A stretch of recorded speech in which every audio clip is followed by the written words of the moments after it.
राधा कृष्ण प्राण मोरा, जुगल किशोर जीवने मरने गति आर नहीं मोर। मेरे जीवन की और कोई गति नहीं है, आप मेरे प्राण हो और ऐसी कृपा करो। कालिंदी कूले केली कोदम्बेर बन, रतन बेदीर ऊपर बोशा बो दुजन।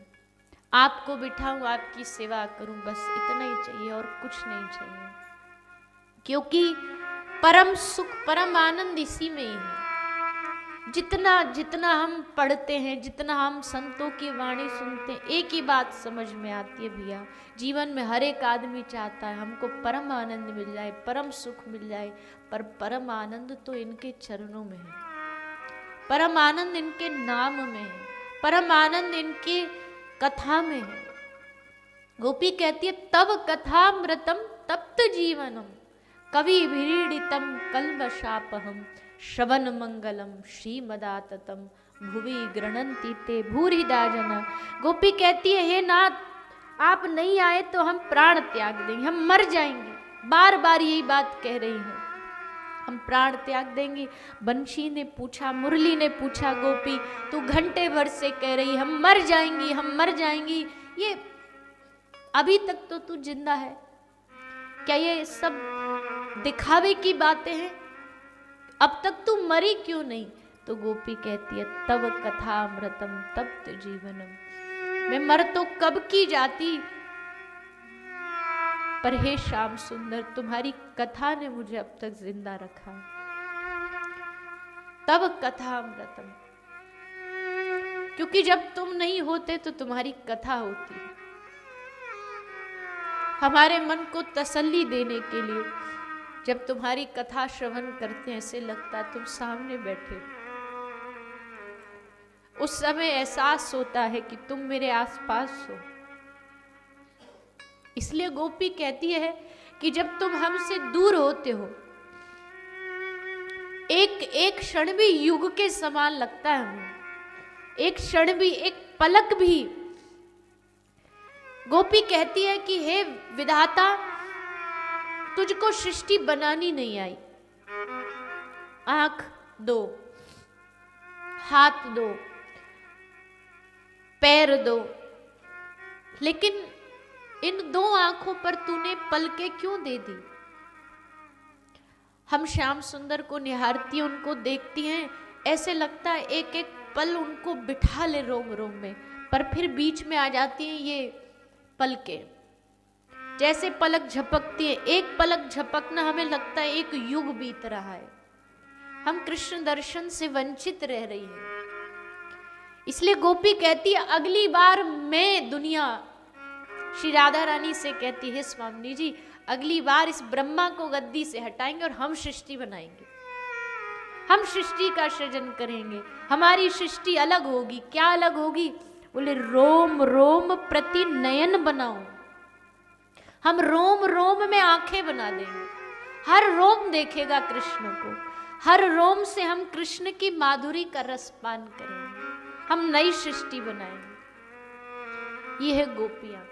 भैया नारद जी भी हार गए, जब नारद जी से पूछा ना कि भक्ति करो तो कैसी, नारद जी ने कहा यथा ब्रज गोपिका नाम, इन गोपियों जैसा प्रेम आज तक किसी ने किया नहीं। इनके चरणों की माटी लेके मैं नारद दिन रात माथे पे लगाता हूँ।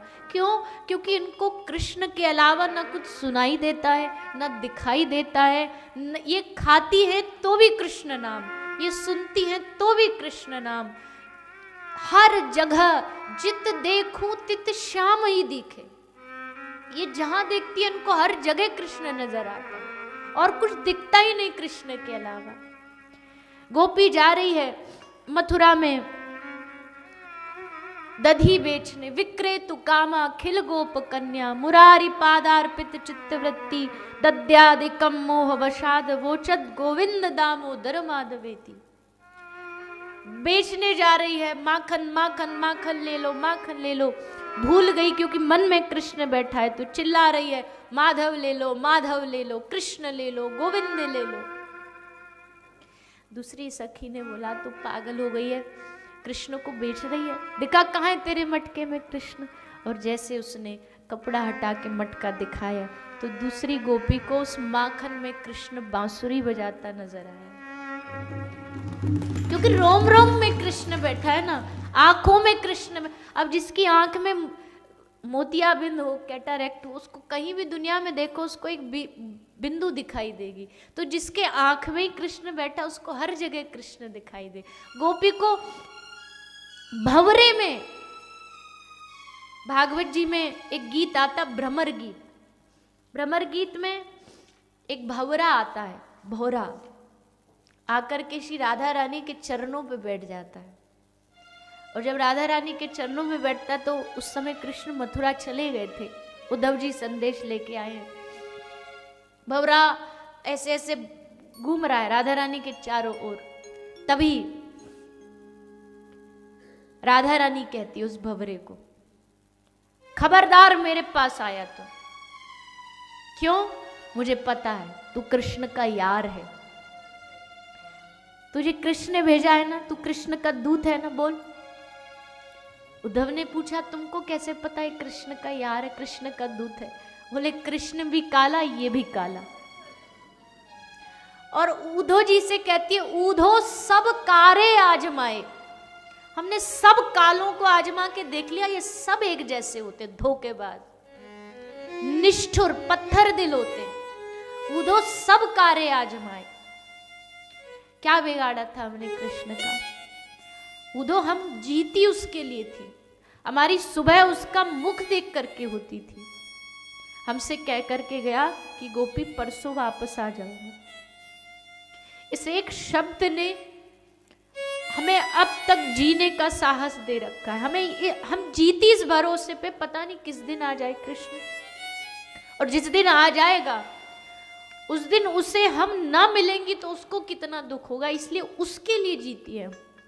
कब कृष्ण लौट आए पता नहीं। पेड़ का पत्ता भी हिलता है तो लगता है कि हमारे श्याम सुंदर आए। ऐसी कौन सी इस वृंदावन की चीज है जो हमें कृष्ण के होने का एहसास नहीं दिलाती? हर जगह हमें वही नजर आता।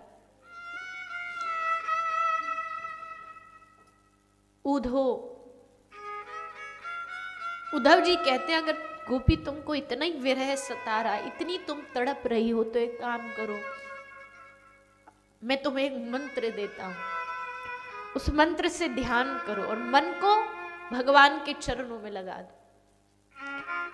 गोपी कहती है उद्धव तू पढ़ तो लिया, तूने पोथी पढ़ ली, तू पंडित बन गया, तूने वेद पढ़ लिए, पर उद्धव तुझको किसकी वेदना पढ़नी नहीं आई, पीड़ा पढ़नी नहीं आई। उद्धव मत आइयो समझाने, जाको कांटो लगे सोई जाने। जिसके कांटा लगता है ना उसी को पता है दर्द कैसा होता है, तू क्या जाने। उद्धव मन ना भय 10-20, एक हतो सो गयो श्याम संग को आराधे ईश। उद्धव मन एक ही होता है, 10-20 नहीं होते। एक था श्याम सुंदर के साथ चला गया, जब कृष्ण मथुरा गए तो मन साथ ले गए। बताओ उद्धव, मन ही नहीं बचा तो अब ध्यान किसका करें? को आराधे ईश, कौन सा ईश्वर, कौन सा भगवान? हमारा तो भगवान भी कृष्ण है, हमारा सखा भी कृष्ण है, हमारा प्रियतम भी कृष्ण, हमारा बेटा भी कृष्ण है। अब हमारे दिल में जगह भगवान के लिए तो है ही नहीं।